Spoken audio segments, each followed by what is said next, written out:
आज आपण जर या ठिकाणी बघितलं तर पहिला व्हिडिओ जो आपल्याला दिलेला आहे, वाटल्यास याच्यातनं तुम्हाला तो मी सेपरेटली पाठवतो.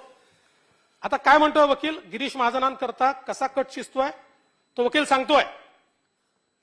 आम्हाला पैसा निलेश पुरवायचा, गुंडागर्दी करणे, दहशत पसरवणे असे सांगायचा, असं त्या ठिकाणी सांगायला सांगा. ड्रग्सचा व्यवसाय करतो हे तो सांगेल का? असे सांगितले तरच मोका लागतो. सट्ट्याच्या पैशातनं मोका लागत नाही, पण सट्ट्याच्या पैशातनं ड्रग म्हटले की मोका लागेल.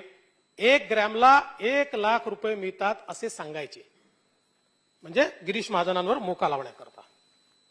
दुसरा व्हिडिओ, तो गिरीश महाजन यांचे नाव घ्यायला तयार आहे का? आणि गिरीश त्या केसमध्ये तो स्वतः सरकारी वकील आहे. तो गिरीश महाजन यांचे नाव घ्यायला तयार आहे ना? एक छोटा जबाब तयार करतो, तो माफीचा साक्षीदार व्हायला तयार असेल तर त्याला करून टाकू. ड्रग्सचे नाव घेतले की आपला मोका एकदम फिट बसतो. आणि ड्रग्स सापडलेच पाहिजे असं कुठे आहे? सापडले तरच गुन्हेगार असतो असं नाही. केवळ संशय क्रिएट करायचा एवढं पुरेसं आहे. शिक्षण संस्था आहे, तिथे विद्यार्थी मोठ्या प्रमाणात आहे, त्यामुळे मार्केट खूप मोठे असे सांगायचे. त्याला पैसे दिले आहेत ना आपण. सुनील गायकवाड, महेंद्र बागुल, सूर्यवंशी, रवी शिंदेने त्यांचे नाथाभाऊंची बोलणे करून दिले. संस्था आपल्या ताब्यात आहे तोवर कोट्यावधी रुपये कमवू शकतो असे भासवायचे आणि गिरीश महाजनला फसवायचे सरकारी वकील.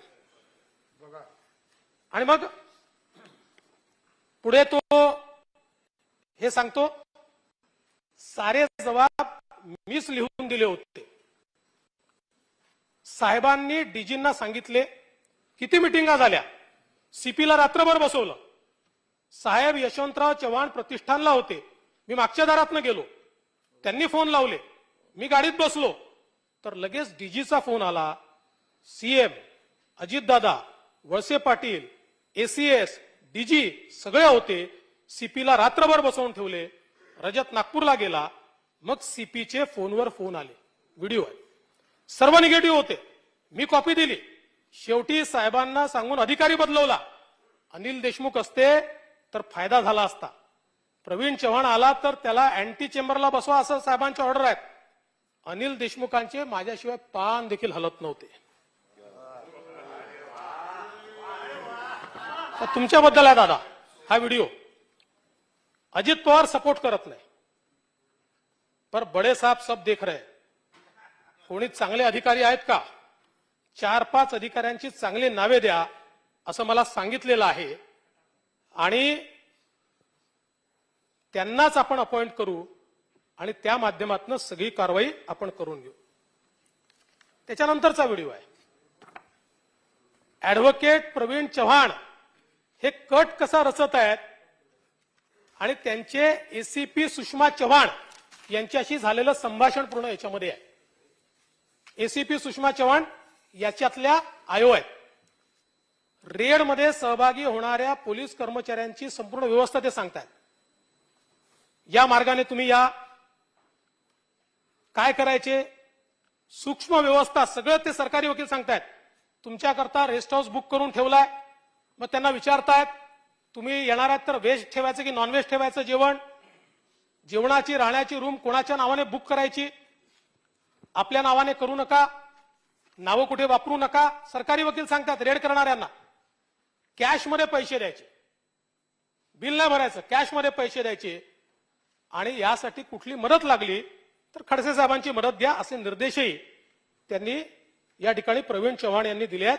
खडसे साहेब सर्व पैसे देतील असं देखील त्या ठिकाणी त्या व्हिडिओमध्ये त्यांनी सांगितलेलं आहे. याच्या पुढचा जो आहे हा फार महत्वाचा आहे. मी जे षडयंत्र म्हणतो ना दादा, म्हणजे सरकारच्या वतीनं काय चाललंय,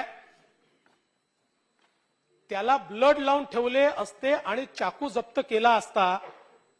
एक चाकू विकत घ्यायचा आणि जोवर चर्चा सुरू आहे तोवर तिथे फेकून द्यायचा आणि जप्त करायचा.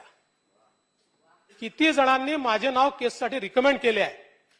दिलीप बोरले, वळसे पाटील, जयंत पाटील, जितेंद्र आव्हाड, अर्जुन खोतकर, अनिल देशमुख, रमेश जाधव, गुलाबराव, हसन मुश्रीफ, गुलाबराव युट्यूब हा दुसरे असतील, श्रीनिवास पाटील, असं सगळ्यांची नावं घेत त्यांनी अशी पत्र दाखवली या व्हिडिओमध्ये. पत्र आणि या सर्वांनी साहेबांना पत्र दिले, गिरीश महाजन अटकत नाही, सीपीला काढल्याशिवाय पर्याय नाही, मी डीजीला भेटणार आहे आणि या सीपीला काढणार आहे. मग याच्यानंतरचा व्हिडिओ आहे. साहेबांना फोन करून मीटिंग लावली, मोकासाठी ऐकायला तयार नव्हते. एक दिवसात एफआयआर ड्राफ्ट करून दिला स्वतः. मी स्वतः अभ्यास केलं आणि सगळी कलमं लावली, अनेक कलमं लावली, पण त्यांनी काही पॅरे गहाळ केले. म्हणजे अध्यक्ष महोदय, सरकारी वकिलाला एफआयआर टॅकलच करता येत नाही. सरकारी वकील आणि एफआयआर या दोन मध्ये संबंध, कारण तो पब्लिक प्रॉसिक्युटर आहे. केस कोर्टात गेल्याच्या आधी पब्लिक प्रॉसिक्युटरला कुठलाही अधिकार नाहीये. उलट जर केस कोर्टात जायच्या आधी पब्लिक प्रॉसिक्युटरची मदत घेतली तर ती केस खारिज होते, कारण सेपरेशन ऑफ पॉवर केलेले आहे. पण इथे मात्र सरकारी वकील या ठिकाणी सांगतो की सभागृहाची कामकाज संपेपर्यंत वाढवण्यात येत आहे. हा साहेब. आणि अध्यक्ष महोदय, म्हणजे मोका करता कसा ड्राफ्ट तयार करायचा एफआयआरचा, तो देखील त्यांनी तयार करून दिला. आणि किती कलम लावली ती नंतर दाखवतो मी. आणि मग हे जे विजू पाटील आहेत, विजय पाटील, जे दुसऱ्या गटाचे, ज्यांनी जे कंप्लेनंट आहेत, त्यांच्याशी एक संवाद आहे. गिरीश महाजनांचे नाव टाका, मी जबाब तयार करतो. पुढे काय बोलायचे, स्टेटमेंटमध्ये काय टाकायचे, हे सारे निर्देश मी देतोय. भोयटे जाईल तेव्हा आपला माणूस जाईल आणि तिथे ऐवज ठेवून देईल. कुणाकडनं कसे जबाब घ्यायचे हे मी तुम्हाला समजावून सांगतो. आणि त्यानंतर पूर्ण संवाद आहे.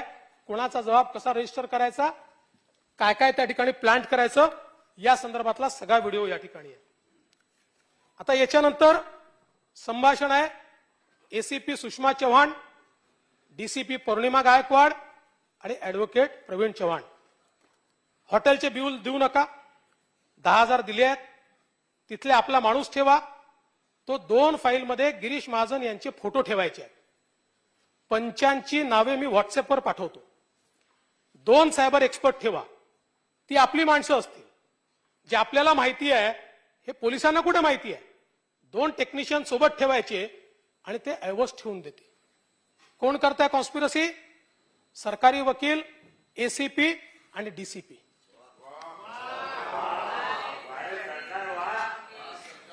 त्यानंतर एसीपी सुषमा चव्हाण यांच्यासोबतचा कॉल आहे, त्याचा व्हिडिओ आपल्याला दिलाय.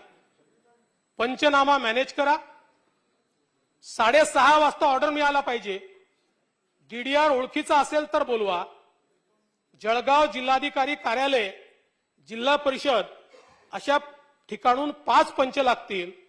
उद्या रविवार असल्याने ओळखीची माणसं आधीच ठरवून घ्या. वकील स्वतः फोन करून माणसं ठरवतात. कोण कोण माणसं, ती माणसं त्यांनी दिली. काही बाहेर बोलू नका, मॅटर सेन्सिटिव्ह आहे.